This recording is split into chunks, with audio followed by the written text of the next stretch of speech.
My mother planted her boot on my nursing diploma and said, "Your sister needs the frame for her GED."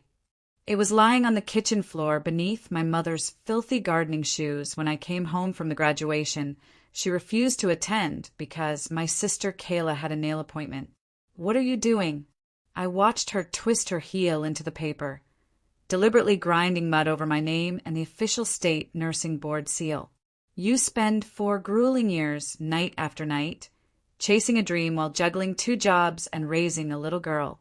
You finally catch it, diploma in hand, only to have your own mother crush it under her heel, literally, and tear it to shreds for your sister. What do you do then?" That day was supposed to be a triumph. For years of night classes, 2 jobs, raising my daughter Zoe alone, and had all led to this. I had just graduated with my nursing degree.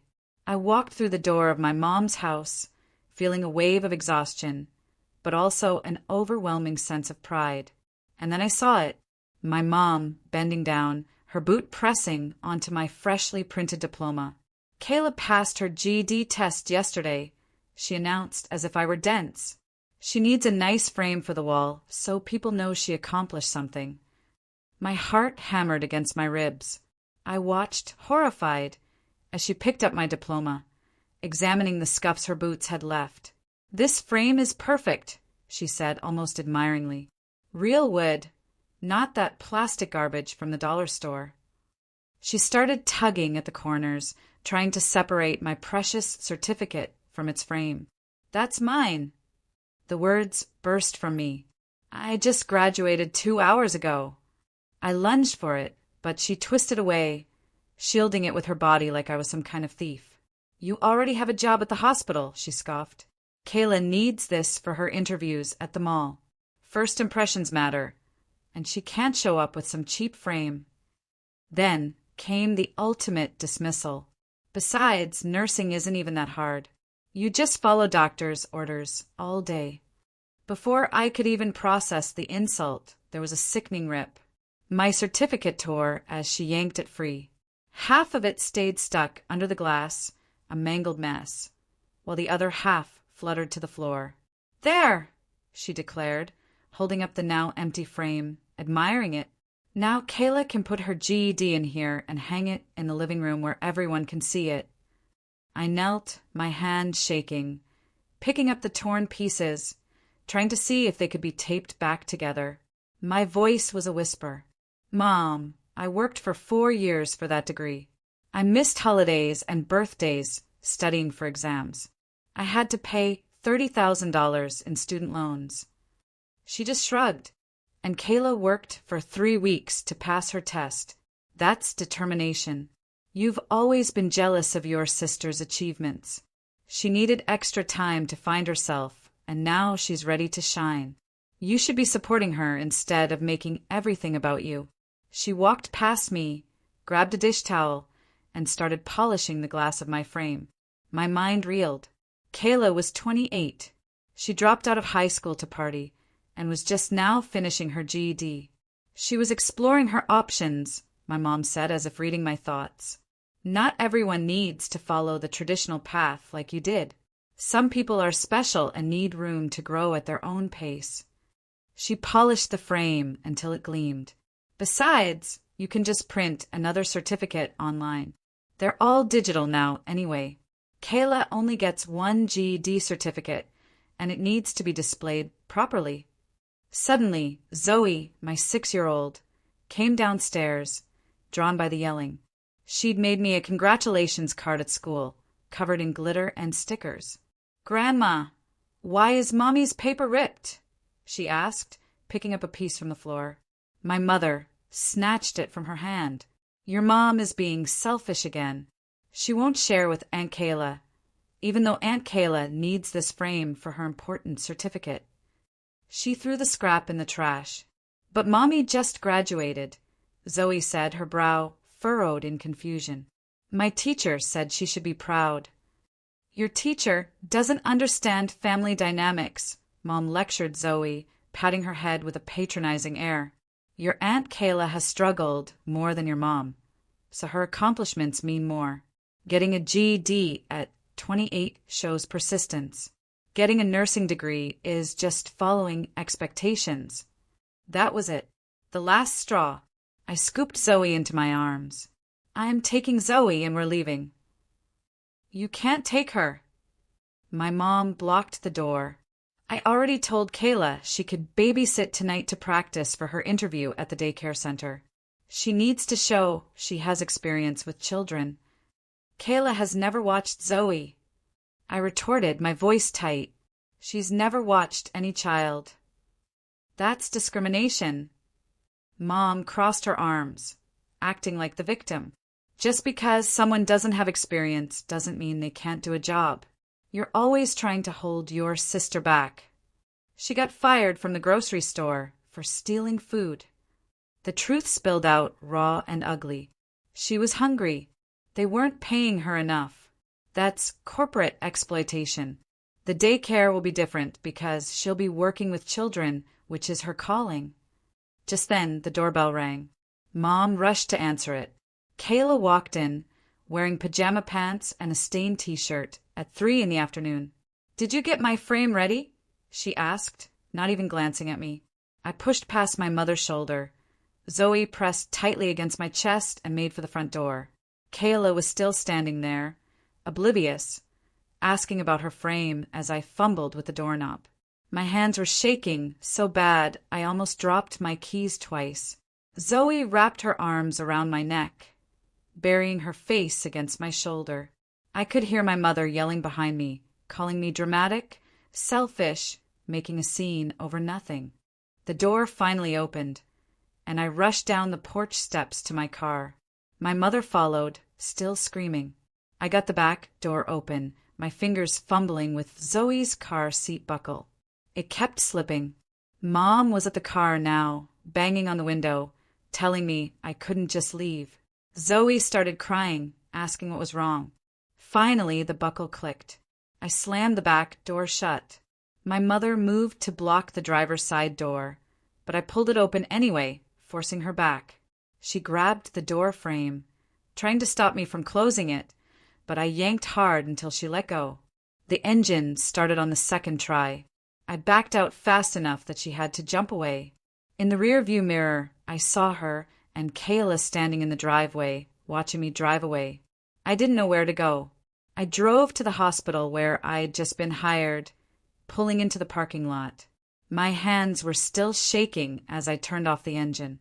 The parking lot was half empty in the afternoon sun. I just sat there, staring at the employee entrance where I was supposed to start working in 3 days. Zoe's crying had quieted to sniffles in the back seat. "Why was Grandma so mean about my special paper?" she asked. I turned around. Her face was red and wet with tears. How was I supposed to explain this to a 6-year-old? "Sometimes grown-ups have disagreements," I said, my voice strained, "and Grandma was having a bad day." Was Grandma mad at us? Grandma wasn't thinking clearly right now. We needed to give her some space. It was a terrible answer. Did we do something wrong? My throat got tight. I took a few shaky breaths. "We didn't do anything wrong, sweetie. And Mommy is very proud of your congratulations card." She then asked where we were going to sleep tonight.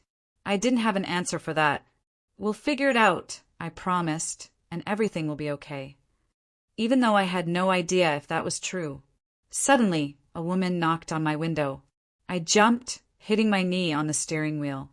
It was Fiona from the hospital orientation last week. She was in scrubs, holding a coffee cup, looking concerned. I rolled down the window. "Are you okay?" she asked. I tried to say yes, but all that came out was a weird, choking sound. She opened the car door and crouched down, asking what happened. And then everything just poured out. The diploma, my mother standing on it, ripping it up for Kayla, not having anywhere to go. Fiona listened without interrupting, handing me napkins from her pocket. Zoe was quiet in the back seat, playing a game on my phone I didn't remember giving her. Fiona asked if I had family or friends I could stay with. I shook my head. The only people I knew in town were at the hospital, and I barely knew them.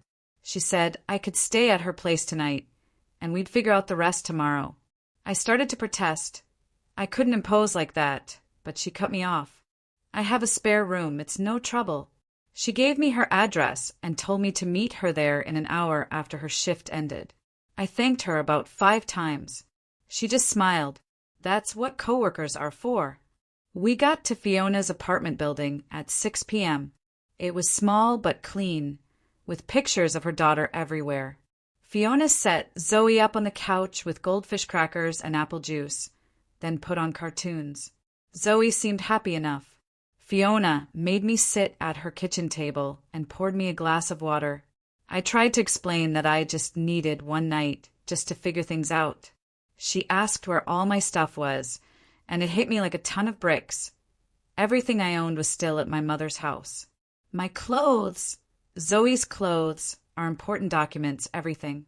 Fiona asked about my nursing shift starting in 3 days, and if I had money saved for an apartment. I had $800 in my checking account, nowhere near enough for first month, last month, and a security deposit in this town. Fiona pulled out her phone and started texting someone. Her mom, she said, knew a landlord who sometimes helped hospital employees. I felt like I was drowning, and someone had just thrown me a rope I wasn't sure would hold my weight. Around 7 p.m., my phone started buzzing.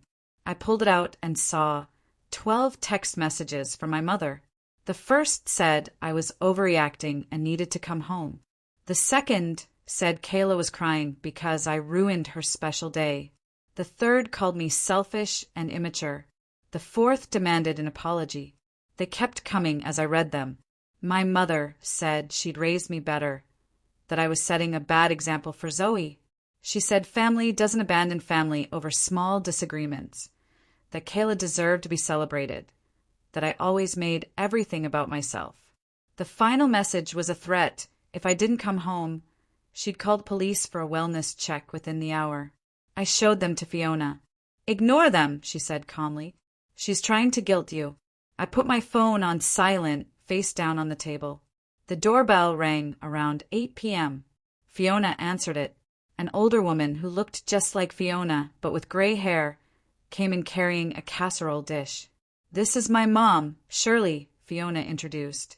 Shirley set the casserole on the counter and shook my hand. She said Fiona had told her about my situation and she wanted to help. She knew a landlord named Bill who owned properties near the hospital. Bill sometimes waived security deposits for hospital employees because his wife was a nurse. Shirley said she'd call him tomorrow and set up some viewings. You shouldn't go back to your mother's house if you don't feel safe there, Shirley said. I started to explain that my mother wasn't dangerous, just difficult. Shirley looked at me with a sad, knowing expression.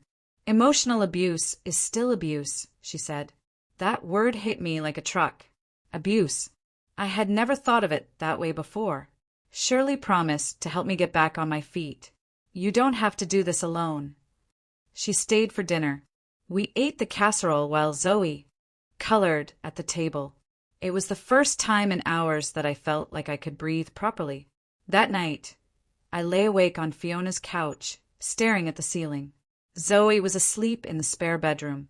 The apartment was quiet except for the hum of the refrigerator. I kept thinking about what Shirley said. Emotional abuse. I thought about all the times my mother chose Kayla over me. When I made honor roll in high school, Mom missed the ceremony because Kayla needed a ride to her boyfriend's house. When I got accepted to nursing school, Mom said it was a waste of money. When Zoe was born, Mom spent the whole hospital visit talking about how Kayla would make a better mother someday. The diploma incident wasn't isolated. It was just the most obvious example of a pattern that had been going on my entire life. My mother had always made me feel like my accomplishments didn't matter as much as Kayla's needs. I had spent years trying to earn her approval, and it was never going to happen.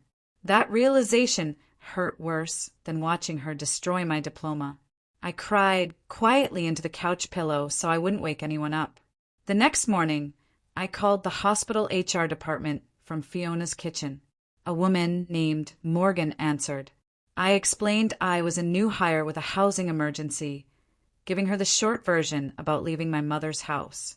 Morgan said the hospital had an employee hardship fund for short-term loans, specifically for new employees getting established. Up to $3,000, low interest, paid back through paycheck deductions. She'd email the application right away. I thanked her, feeling a glimmer of hope. Fiona came into the kitchen. How'd it go? I told her about the fund. That's great news, she said. She made eggs and toast. We were just sitting down to eat when someone started banging on the apartment door. Loud enough that Zoe came running out of the bedroom, scared. Fiona told her to stay in the kitchen and looked through the peephole. She turned back to me and mouthed one word, Mother. My stomach dropped. How had she found Fiona's address? The banging got louder. My mother started yelling through the door. Come out right now. Stop embarrassing the family. The neighbors are going to think I'm a bad mother. You're being ridiculous. We need to talk about this like adults. Fiona pulled out her phone. I thought she was calling the police. Instead, she opened the door just wide enough to stand in the doorway, blocking my mother's view. Is she in there? My mother shrieked, her voice escalating. Zoe grabbed my hand under the kitchen table and squeezed. Fiona calmly told my mother that I was not available and she needed to leave. My mother's voice got even louder. I have a right to see my daughter. This is private property, Fiona stated, her voice unwavering. You are trespassing. My mother tried to push past her, but Fiona stood her ground, one hand on the doorframe.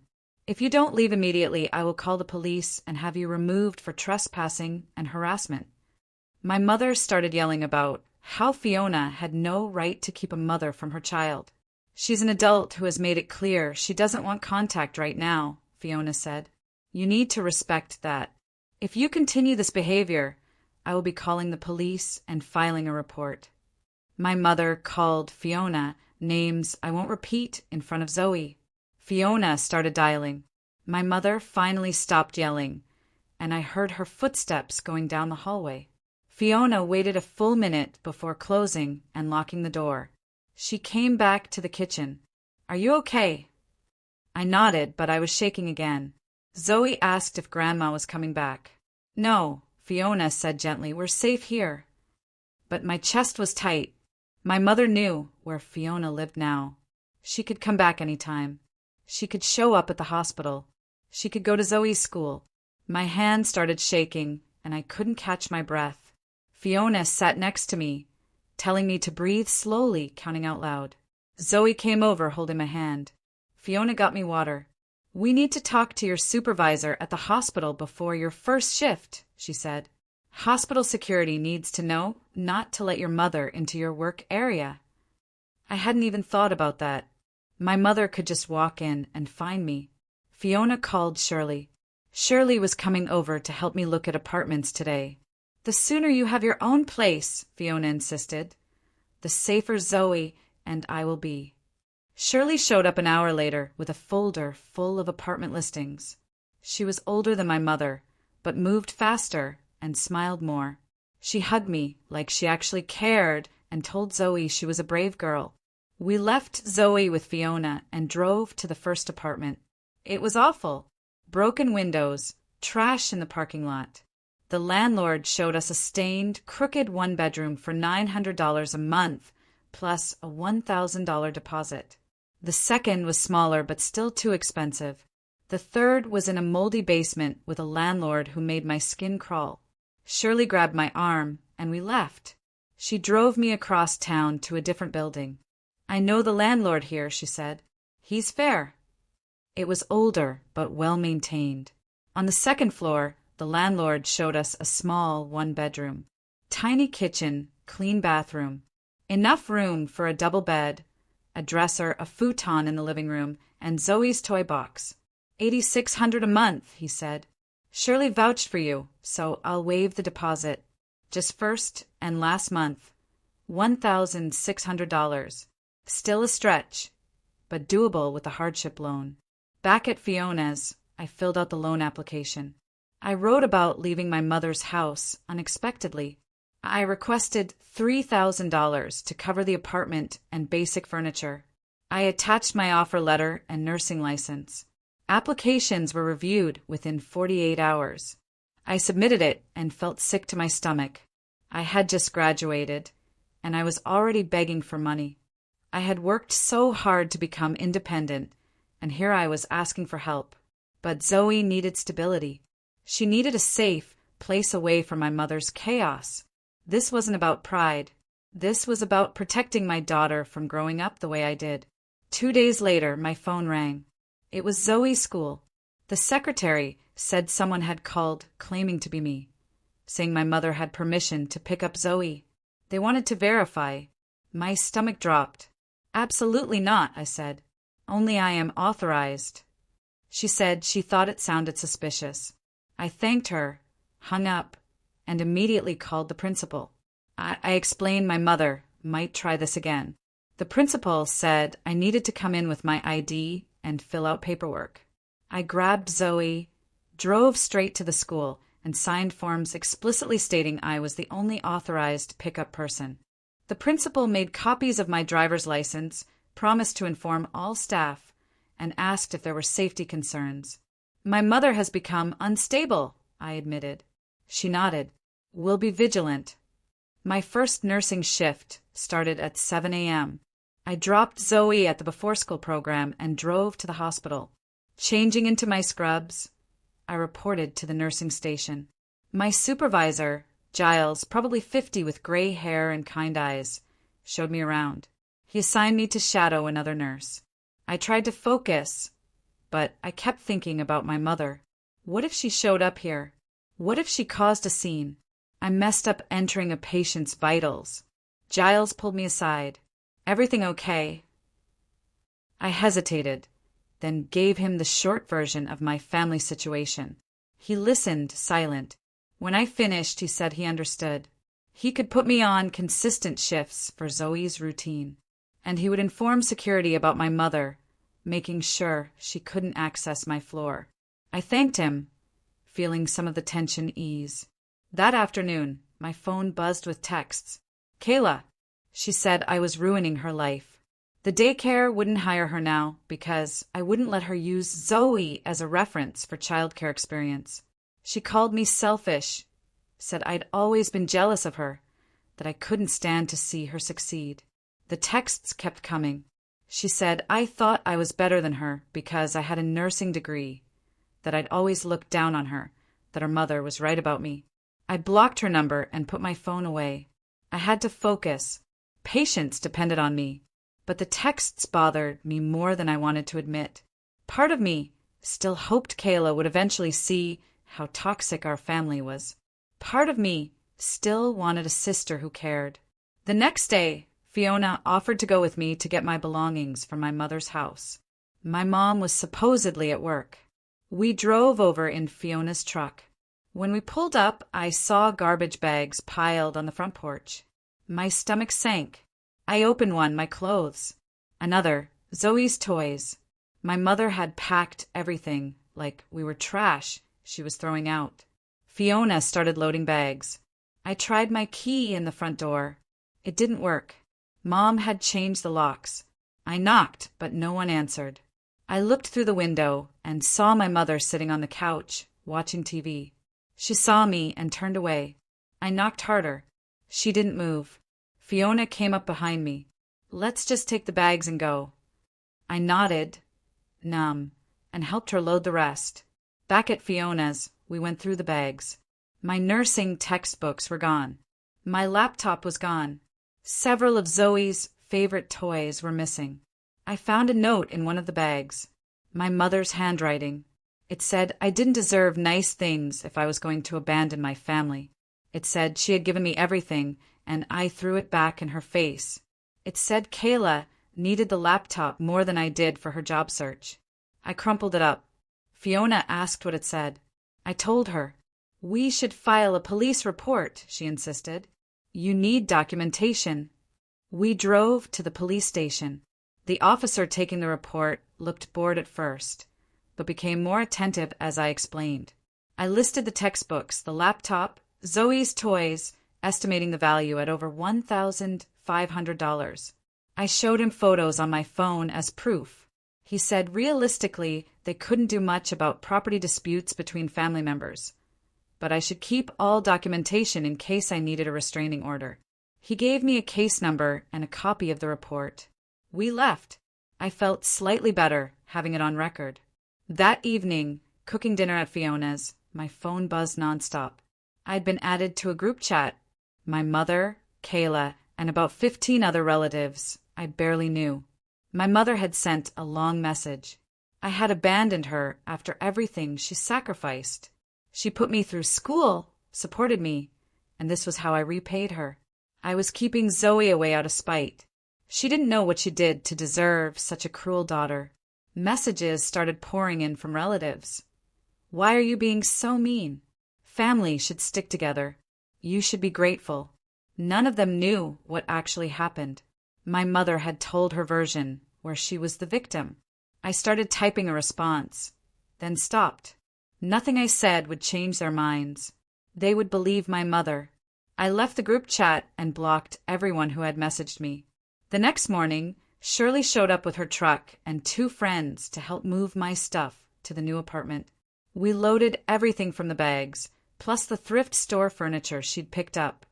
A scratch dresser, a small kitchen table with mismatched chairs, a futon that smelled like someone's basement but was clean. The apartment was on the 3rd floor of an old building across town where the rent was cheaper.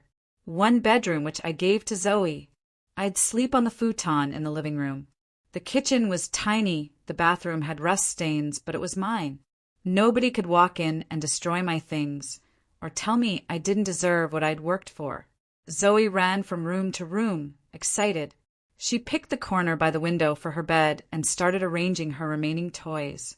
I hung up her clothes, made her bed with sheets Shirley had brought. Zoe found the glitter card she'd made for my graduation and taped it to her wall. It's to remind me that my mom is really smart, she said. I had to leave the room for a minute. I couldn't let her see me cry. My first paycheck as a nurse came 2 weeks later. Most of it went to the hardship loan. After rent and utilities, I had $300 left. For everything else. Food, gas, school supplies for Zoe. I stood in the grocery store, adding up prices in my head, trying to make it stretch. Rice and beans were cheap. Pasta was cheap. Store brand everything. Zoe needed new shoes, her toes pushing through the front of her sneakers. A decent pair cost $40. I put them in the cart, then took them out 3 times, finally leaving them on the shelf. We'd make her current shoes last another month. I bought Band-Aids and duct tape instead. At the register, watching the total climb, I felt sick. $212 for 2 weeks of groceries, and I'd already compromised on everything. The cashier asked if I wanted to donate $1 to the children's hospital. I had to say no, even though I worked there. Walking to the car, I saw a mom loading name-brand items and fresh fruit into a new SUV, and wondered what it felt like to not calculate every purchase. Zoe woke me up 3 nights in a row, crying about nightmares. She dreamed my mother was chasing us, taking her away, that it was Zoe's fault for being bad. I held her on the futon. I tried to explain that sometimes grown-ups have problems that aren't about kids, that my mother's anger was about my mother, not about Zoe. But how do you tell a 6-year-old her grandmother is toxic without making her feel she lost something? How do you explain that leaving was protection, not punishment? I tried to keep my voice calm, not saying anything mean about my mother, even though I wanted to. Zoe asked if we did something wrong by moving away. We did something right by finding a safe place, I told her. She asked if my mother still loved her. Yes, I said, because that felt like the answer a kid needed to hear, even if I wasn't sure it was true. She fell back asleep holding my hand, and I stayed awake, wondering if I'd damaged my daughter by exposing her to that house for 6 years. Fiona knocked on my door on a Saturday morning, holding a big cardboard box. Her daughter had outgrown a bunch of clothes. Zoe can have them if they fit. I tried to refuse, not wanting to be a charity case, but Fiona pushed past me and called for Zoe. They dumped the box on the floor. Zoe tried everything on like it was Christmas. Jeans that actually fit, shirts without stains, a winter coat that wasn't too small. Fiona waved away my attempts to pay her. That's what friends do. That word hit me weird. Friends. I'd never really had them. In high school, my mother found fault with anyone I brought around until I stopped inviting people over. In nursing school, I was too busy. I'd convinced myself I didn't need friends because I had family. But family had been the problem all along. Fiona stayed for coffee. We sat at my wobbly table while Zoe played. Fiona told me about her own controlling mother. Sometimes distance is the only thing that works, she said. Sometimes you can't fix people who don't want to be fixed. My mother's social media posts started appearing in my feed, even though I hadn't looked her up. Friends of friends sharing her stuff. Long paragraphs about ungrateful children who abandon their parents, about daughters who forget where they came from, about grandchildren being kept away for no reason. She never used my name, but posted old pictures of me and Zoe. People commented with sympathy, telling my mother she deserved better. I read through every comment, feeling sick. None of them knew the truth. My mother had created a story where she was the victim and I was the villain. I closed the app and deleted it. I didn't need to see that. My phone rang while I was giving a patient medication. I let it go to voicemail. It rang again during my lunch break. Again while I was documenting. I finally checked. 17 missed calls from my mother's number. 17 voicemails. I listened to the first. She was crying, saying she didn't understand what she did wrong, that she loved me. Miss Zoe wanted to talk it out like adults. The second voicemail was angry, calling me dramatic, selfish, poisoning Zoe against her. The third was back to crying. They went back and forth, guilt trips and threats. She mentioned grandparents' rights in voicemail number 12. Said she'd been talking to a lawyer. Said she had rights to see Zoe whether I liked it or not. I sat in the break room, shaking. I called Fiona. Block the number, she said. She's trying to manipulate you. I blocked my mother's number. The silence afterward felt strange, relieving, but also scary, like waiting for the next attack. An older woman approached me at the nurse's station. Can we talk? She asked. She introduced herself as my mother's sister, though I'd only met her twice. She was worried about my mother. Family is forever, she urged. You need to forgive and forget. That's what good daughters do. She said my mother made mistakes, but was trying her best, that Zoe needed her grandmother. I felt people watching, listening. My face got hot. I'm not discussing this at my workplace, I told her, my voice low. She said she'd driven an hour. I owed her 5 minutes, that my mother was falling apart. I repeated that she needed to leave. She raised her voice, calling me disrespectful. Giles came around the corner. Problem? He asked. I nodded. He called security. My aunt argued the whole way, saying I'd regret this. After she left, Giles pulled me aside. Are you okay? Yes, I lied. He said to let him know if anyone else bothered me at work. The hospital had policies about harassment. Zoe's teacher sent an email requesting a meeting about Zoe's behavior. My stomach dropped. I scheduled it for the next day. The teacher, young and kind, said Zoe wasn't in trouble, but she'd been withdrawn, not participating, sitting alone at recess. She asked if anything had changed at home. I explained everything. She took notes, promised to update their records about authorized pickups, and asked if Zoe was seeing a counselor. Not yet, I said, but I was looking into it. She said the school had resources. I left feeling like I was failing at everything. Failing to protect Zoe from the fallout. Failing to help her process. Failing to give her a normal, stable childhood. The next day, Morgan from HR stopped by my workstation. The hospital had an employee assistance program, 6 free therapy sessions. I'll think about it, I said, though I wasn't sure therapy was for me. Therapy seemed like something for people with serious problems, and I was just dealing with family stuff. Morgan left the number anyway. I stared at that paper for 3 days before I finally called and made an appointment for Thursday afternoon. I immediately regretted it, but didn't call to cancel. The therapy office was in a building near the hospital, beige walls, uncomfortable waiting room chairs. My hand shook filling out the paperwork, especially the part about my mother. A woman named Abigail came out. Gray hair, kind eyes. She led me to a small office with a couch and tissues. "What brings you in today?" she asked.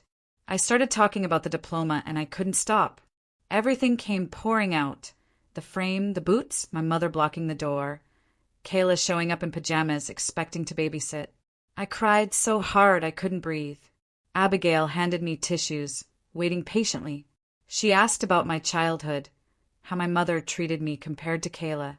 I told her about always coming second, about my mother missing my high school graduation for Kayla's dentist appointment, paying my own way through nursing school while my mother gave Kayla money for concerts and clothes. Abigail nodded, taking notes. She said what I was describing sounded like patterns of narcissistic parenting. My mother saw Kayla as an extension of herself, and me as a source of support. My feelings of guilt and obligation were normal responses to emotional abuse. The word abuse made me flinch. "My mother never hit me," I said. Abigail explained that emotional abuse was real abuse, even without physical violence. Destroying my diploma was an act of aggression meant to diminish my accomplishments. Using Zoe as leverage was manipulation. I left that session feeling raw and exposed, but also strangely lighter, like someone finally believed me. 3 days later, I came home from my evening shift to find Kayla sitting on the steps outside my apartment building. She jumped up when she saw me. I locked my car doors. She ran over, banging on the window, crying, makeup streaming down her face. I cracked the window an inch. "Mom kicked me out," she blurted, talking fast. "I have nowhere to go. You have to let me stay. We're sisters. That's what family does." I asked why Mom kicked her out. "She's being unreasonable about me getting a job. I've been applying, but nobody's hiring. Mom gave me an ultimatum, then changed the locks when I went out." I told her through the window that I couldn't help her. Kayla's face changed from sad to angry in a second. She started yelling, "You're a terrible sister. You always thought you were better than me. You're selfish and cold. You don't care about family." I got out of my car and walked toward the building entrance. Kayla followed me, shouting. I went inside. She grabbed the door before it closed. "You need to leave," I said. "I'm not leaving until you agree to help me," she snapped. "I'll call the police if you don't go." She laughed. "You wouldn't.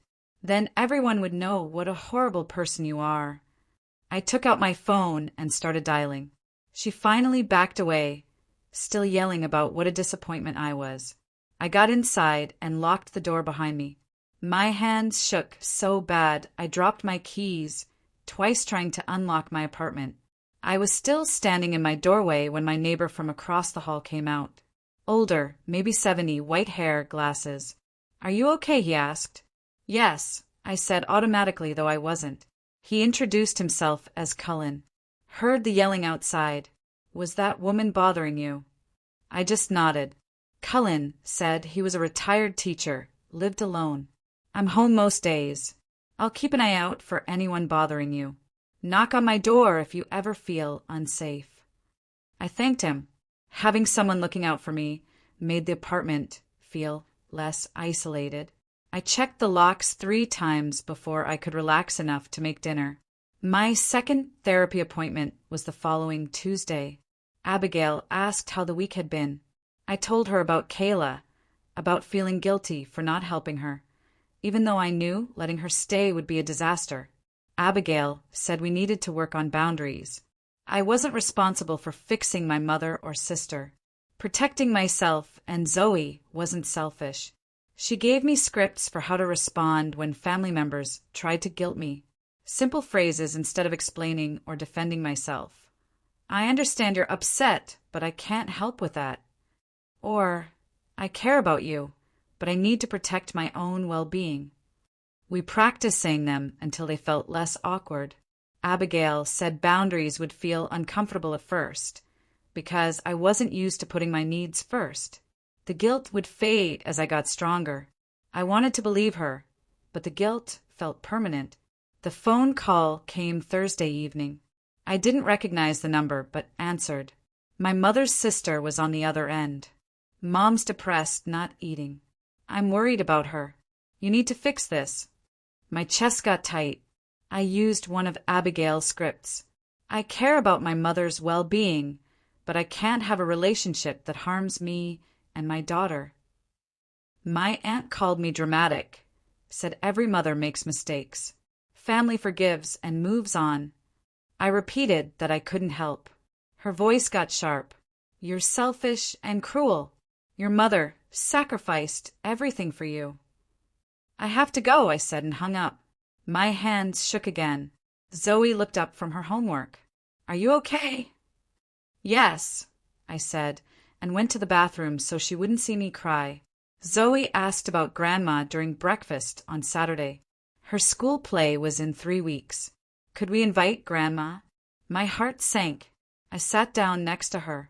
Grandma isn't being kind right now, I explained, so we need some space from her. Is Grandma still mad about the frame? She asked. It's more complicated than that, but yes, kind of. Zoe nodded, went back to her cereal. She didn't push. She just accepted it. That scared me more than if she'd been upset. Made me wonder what else she'd noticed that I thought I was hiding. How much of the dysfunction she'd absorbed. Fiona invited us to dinner at her mother's house on Sunday. I almost said no, being around other people felt exhausting, but Zoe got excited. Shirley's house was small and warm, pictures everywhere. Fiona's dad was there, and her younger brother and his wife. Everyone talked over each other in a friendly way. Shirley asked about my nursing work with real interest. Nobody interrupted when I talked. Nobody made jokes at my expense. Fiona's brother asked Zoe about her science project and actually listened. At one point, I just sat there watching them. This was what healthy families looked like. People who cared, who supported each other without keeping score. The contrast to my own family made my chest ache. The call came from a number I didn't know on Tuesday night. I answered. My mother's voice, frantic and angry. She was calling from someone else's phone because I'd blocked her. Kayla got arrested for shoplifting at the department store. You need to bail her out right now. This is your fault. If you hadn't refused to help Kayla when she needed a place to stay, she wouldn't be stealing. She wouldn't be doing this if she had family support. No, I said. Her voice got louder. You're abandoning your sister. Kayla could go to jail. You're heartless and selfish. No, I repeated and hung up. I sat on my couch, staring at the wall, trying to convince myself I made the right choice. The guilt sat in my stomach like a rock. I kept thinking about Kayla, scared and alone in a cell.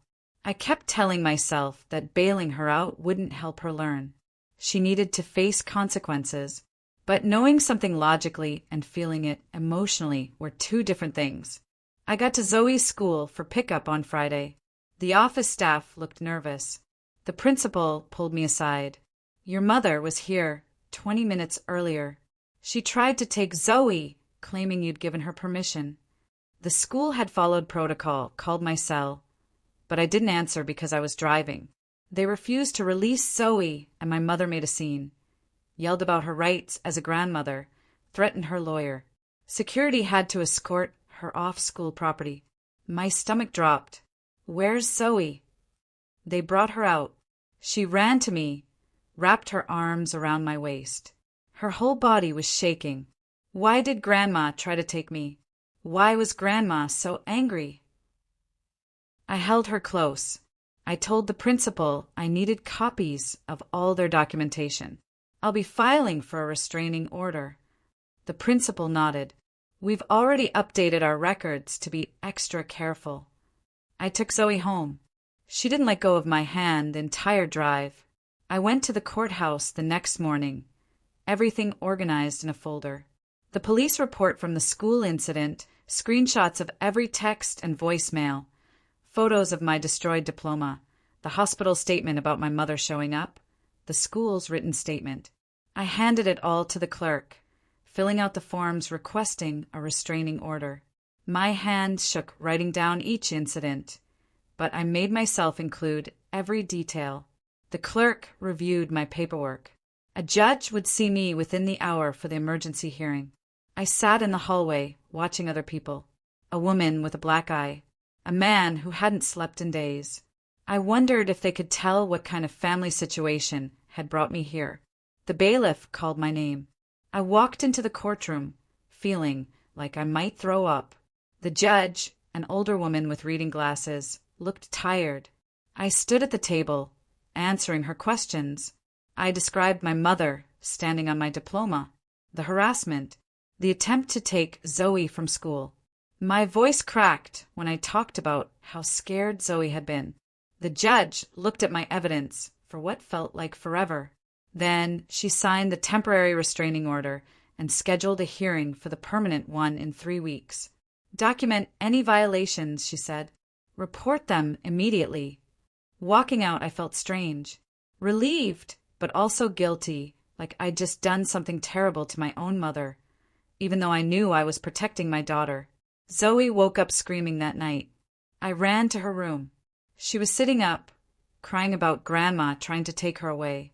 I held her, turned on the night light. "You're safe," I whispered. "Grandma can't come to your school anymore." She asked why Grandma was being so mean. I didn't know how to explain it. Sometimes people we love make bad choices that hurt us. It doesn't mean we're bad or we did something wrong. She asked if Grandma still loved her. "Yes," I said, "but love doesn't always look the way we think it should." She had the same nightmare the next 3 nights. Each time, I held her, reassured her. During the day, she seemed okay, but she started asking to sleep with her light on, started checking the locks on the doors. I hated that my mother had done this to her, had made my daughter scared in her own home. The first letter arrived 5 days after the temporary restraining order. My cousin dropped it off. My mother had asked her to deliver it. I opened it. Pages of my mother's handwriting. The first paragraph blamed me for tearing the family apart over something as stupid as a picture frame, calling me dramatic and selfish. The second paragraph switched to begging. She missed Zoe, couldn't sleep, was sorry if she'd upset me, but I was overreacting with the restraining order. The third paragraph went back to anger. Ungrateful, I'd regret this when she was gone. I put the letter in a plastic bag and added it to my documentation. 2 days later, another letter, through a different relative. Shorter, but the same pattern. Blame, guilt, threats. I documented that one, too. A week later, a third letter, with photos of Zoe as a baby. My mother had written on the back about how much she loved being a grandmother and how cruel I was to keep Zoe from her. I took photos of each letter, then drove to the police station. The same officer from the school incident took my report. He remembered me. He looked at the letters. "These are clear violations of the restraining order. I'll file reports and forward them to the prosecutor." He asked if I felt safe. "Yes," I said, but I was worried about what she might do next. He gave me his card, told me to call immediately if she showed up anywhere near me, or Zoe. I left the station feeling watched, even though I knew she wasn't following me. Just the knowledge that she was out there, finding ways around the order, made me constantly look over my shoulder. I had a therapy session with Abigail that afternoon. I told her about the letters, the police reports, the guilt that sat in my chest every time I documented another violation. Abigail asked me, "Who is choosing to violate the court order?" "My mother is," I said. "Who is choosing to harass you through relatives?" "My mother is." "Who is choosing to ignore a judge's ruling meant to protect you and your daughter?" I started crying. I knew what she was trying to make me see, but it still felt like I was the one hurting my mother by getting her in legal trouble. Abigail reminded me that my mother had options. She could respect the boundaries. She could get her own therapy. She could work on herself instead of blaming me. Every choice to violate the order was hers alone. I wasn't responsible for the consequences of her actions. I nodded. The guilt didn't go away. It just sat there in my stomach like something heavy I couldn't digest. The permanent hearing date arrived 3 weeks later. I put on the nicest clothes I owned. All my documentation was organized. I walked into the courthouse. My mother was sitting on a bench with Kayla, both dressed up like they were going to church. My mother's hair done, makeup on. Kayla in a dress I'd never seen. They looked like respectable people dealing with an unreasonable daughter. My mother saw me, and her face did this thing where she looked sad and hurt, like I was the one who'd wronged her. Kayla glared, whispered something to Mom. I sat on the opposite side of the hallway. When the bailiff called my name, I walked into the courtroom. My mother and Kayla followed, the same judge from before.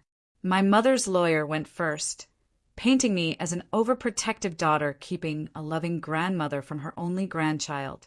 He said it started over a misunderstanding about a picture frame, that my mother had made a mistake in a moment of excitement, but didn't deserve to be cut off. He made it sound like I was the problem, vindictive and cruel. The judge asked me to present my case. I walked up to the table with my folder. I went through everything. Photos of my destroyed diploma, the boot print still visible. Voicemails where my mother called me selfish and threatened Zoe. Text messages where she said I'd ruined Kayla's life. The school's written statement about the attempted pickup. The police reports. Then I laid out the 3 letters violating the temporary order, the dates, the relatives who delivered them, explaining the pattern of blame, guilt, and threats. The judge looked at everything carefully. She asked my mother's lawyer if he had any response to the documented violations. He said my mother was just trying to reach out, that she didn't understand the legal technicalities. The judge looked at my mother. Has anyone explained what a restraining order means? My mother said yes, but she thought it was just about not showing up in person. The judge told her that no contact meant no contact through any means, including third parties. Then she signed the permanent restraining order for 3 years. If my mother violated it again, she'd face criminal charges. Walking out, I felt everything at once. Relief that I had legal protection. Grief that it had come to this. My mother walked past me in the hallway, loud enough for me to hear. You'll regret this someday. Zoe will grow up and realize what kind of person you really are. Kayla called me a word I won't repeat. I kept walking to my car and sat in the driver's seat for 10 minutes before I could turn the key. I'd protected Zoe and myself, but I'd also accepted that I didn't have the mother I'd always wished I had. The person who raised me was never going to change or see what she'd done wrong. It felt like mourning someone who was still alive. Kayla found me on social media 2 days later. A message. She was sorry things had gotten so bad, wanted to fix our relationship. A tiny spark of hope flickered. Maybe my sister was finally growing up. Then I kept reading. The message turned into accusations. I'd always been jealous. I'd turned her mother against her. I owed her money for emotional distress. I blocked her. She found me on another platform. Same pattern. Started apologetic, then angry and demanding. I blocked her everywhere I could find.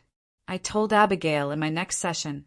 Admitted that part of me had been hoping Kayla would eventually understand, would see how toxic our family dynamic was and want something different. Abigail asked me what evidence I had that Kayla wanted to change. I couldn't think of any. Every interaction we'd ever had followed the same script. She wanted something from me and got angry when I wouldn't give it to her. 3 months after moving out, I finally felt like I could breathe. Work had become routine in a good way. I knew my coworkers and they knew me. Giles gave me shifts that worked with Zoe's school schedule. I was paying back the hardship loan on time and even had a little money left over each month. Not much, but enough that I didn't panic every time an unexpected expense came up. Zoe seemed happier, too. She wasn't checking the locks obsessively anymore. Wasn't having nightmares every night. She'd made friends at school and talked about them at dinner. Asked if kids could come over for a play date. I said yes. I felt proud that I could offer her that we had a home where she felt safe enough to invite friends. The apartment was still small, the furniture still secondhand, but it was ours. Nobody was going to destroy my things or make Zoe feel bad about existing. That mattered more than having nice stuff. Cullen knocked on my door on a Saturday morning. Did Zoe and I want to come to a neighborhood barbecue that afternoon? Several families were getting together. There'd be kids for Zoe. I almost said no. Being around groups of people made me tired, but Zoe heard him and got excited. I agreed. We went down at 2. Maybe 15 people around a grill. Kids running between adults. Cullen introduced us. People were friendly, not nosy. They asked what I did for work and seemed genuinely interested when I said I was a nurse. One woman said her daughter was in Zoe's grade. The girls recognized each other. They ran off to play. I stood there talking to adults about normal things. Jobs, weather, the broken elevator. Nobody asked about my family or why I'd moved here. Nobody made me feel like I had to explain myself. After an hour, Zoe came running up, saying she'd made a friend and could they have a play date. The other mother smiled, gave me her number. Next Saturday, she suggested. I said yes. Something close to normal, for the first time in months. The next week, I contacted the nursing school about a replacement diploma.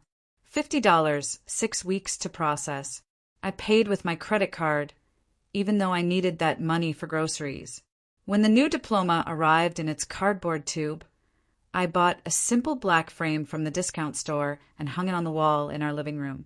Standing back to look at it, I felt this thing in my chest, like I was taking back something that belonged to me.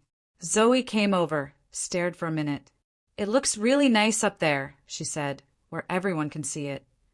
I told her it was staying there forever and nobody was going to touch it. She nodded like she understood exactly what I meant. Giles pulled me aside during my shift 2 days later. Did I want to pick up extra hours on weekends? Another nurse had to cut back her schedule. I thought for maybe 5 seconds. Yes. The after-school program Zoe attended now stayed open until 6 p.m. on weekdays and offered Saturday care. The extra money meant I could pay more than the minimum on my student loans each month. I worked that first extra Saturday and came home with an additional $200 on my paycheck. It felt like breathing room I hadn't had in months. My therapy session with Abigail that week focused on something she called grief work. I didn't get it at first, nobody had died, but she explained I was mourning the mother I always wanted to have, the one who would have been proud of my nursing degree, helped me celebrate instead of destroying my diploma. The one who would have chosen me sometimes instead of always choosing Kayla. Abigail said accepting that this mother didn't exist and never would was a kind of death. Protecting Zoe from the same treatment wasn't me being mean or holding grudges. It was me being a good parent by breaking a cycle. I cried through most of that session, but afterward I felt lighter somehow. Zoe's teacher, Mrs. Anderson, called me in for a meeting the following week. I drove to the school, convinced something was wrong, but she smiled when I sat down. Zoe's been doing much better lately, she said. Her schoolwork was back on track. She seemed happier. Mrs. Anderson mentioned Zoe had started helping other kids who looked sad or left out at recess. She'd invite them to play or share her snacks without being asked. I sat there, listening, and realized my daughter was learning what kindness looked like by watching me set boundaries. That standing up for yourself didn't make you mean. It made you strong enough to help other people, too. The letter came on a Tuesday, pale blue envelope, my aunt's return address. I opened it in the apartment lobby. My mother's sister wrote that my mother had some kind of health scare last week. Didn't say what kind, but mentioned the hospital and tests. The letter asked if I would reconsider the restraining order. My mother needed family support. I read it twice, then went upstairs and called my aunt back. I explained as calmly as I could that my mother had other family members who could help her, sisters and cousins and friends from church. But I couldn't be that person for her anymore. My aunt tried to argue. I told her my decision was final and hung up. My hand shook for 10 minutes after, but I didn't cry. Fiona invited me to lunch the next Saturday. We went to a little sandwich place. We talked for 2 hours. She told me she was proud of how far I'd come in just a few months. She remembered finding me crying in the parking lot, and now I seemed like a completely different person. I said I didn't feel that different, but she disagreed. She pointed out that I had my own place, was managing my money, standing up for myself, building a life instead of just surviving, having someone witness my progress, someone who wasn't being paid to listen, meant something I couldn't quite explain. Fiona hugged me when we left. "I'm glad we're friends," she said. I realized I was glad too. My 6-month work anniversary fell on a Thursday. I took Zoe out to dinner at the Italian place she liked. Nothing fancy, but we got appetizers and dessert, which we never did. Zoe told me, between bites of pasta, that she was proud of me for being a nurse, for helping sick people feel better. Her teacher had asked the class what their parents did for work, and she got to tell everyone about me. I looked at my daughter, sitting across from me, and understood she was learning what real success looked like. Not the version my mother taught, where you got praise for doing the bare minimum. The version where you worked hard, earned things, and felt good about what you accomplished. Shirley stopped by my apartment the following week with a folder of papers. The hospital had a scholarship program. They'd pay some of my student loan balance if I agreed to work there for 3 more years. She helped me fill out the application right there at my kitchen table. We submitted it online. 2 weeks later, an email. I'd been accepted. $5,000 off my loans. Not everything, but it meant smaller monthly payments, and I'd pay the whole thing off faster. I called Shirley to thank her. "That's what friends do for each other," she said. Abigail and I had what she called a breakthrough during our session in early December. We were talking about the restraining order and how I still felt guilty sometimes. She stopped me. "What exactly do you think you should have done differently?" I couldn't answer. When I really thought about it, I had tried everything. I'd set boundaries, and my mother ignored them. I'd explained how her behavior hurt me, and she dismissed it. I'd offered chances to have a relationship if she would just treat me with basic respect, and she refused. Abigail pointed out that my mother had countless opportunities to change and chose not to every single time. The restraining order wasn't me giving up on her. It was me finally accepting who she actually was, instead of who I wanted her to be. Something clicked in my brain right then. The guilt didn't disappear completely, but it got quieter. Zoe and I started doing movie night every Friday after that therapy session. I'd make popcorn, we'd pile blankets on the couch, and watch whatever movie she picked. During the second movie night, she curled up against me. "This is my favorite place to be," she said. "Not the movie, not the popcorn. Here, in our apartment, just the two of us." I kissed the top of her head. We built something good from all the broken pieces. Our little apartment, with its second-hand furniture and discount store frames, was more of a home than my mother's house ever was. We were okay. We were going to be okay. I ran into Fiona in the break room the next week. She'd seen my mother in the produce section, looking through the discount bin. Fiona described how my mother's hair was greasy. Her clothes looked like she'd been wearing them for days. She was talking to herself, putting bruised apples back because they cost too much. I felt something twist in my chest hearing that. Part of me wanted to drive to that grocery store and make sure she was eating properly. The other part knew I couldn't save someone who refused to admit they needed help. I thanked Fiona for telling me and went back to checking patient charts. That afternoon, I focused on taking Zoe to soccer practice, helping her with math homework, making dinner in our little kitchen. The life we were building mattered more than the one I left behind. 2 days later, I searched online for support groups. I found one for adult children of narcissistic parents, met Tuesday evenings. I stared at those words for 10 minutes before filling out the contact form. The group leader called that night, explained how the meetings worked. I could just listen if I wanted. Tuesday came. I dropped Zoe at Fiona's, hands shaking on the steering wheel. 8 people sat in a circle. The group leader welcomed me. "I recently cut contact with my mother," I said. A woman across from me nodded. like she understood everything I wasn't saying. For the next hour, I listened to people talk about holidays ruined, accomplishments dismissed, being blamed for things that weren't their fault. Every story felt familiar. When the meeting ended, 3 people came up to tell me it gets easier. The woman who nodded hugged me. 5 years into no contact, she whispered, finally sleeping through the night. Driving home, I felt less alone than I had in months. The group leader texted me the next meeting date. I saved it in my phone. 5 months after leaving my mother's house, I had enough money saved for a small trip.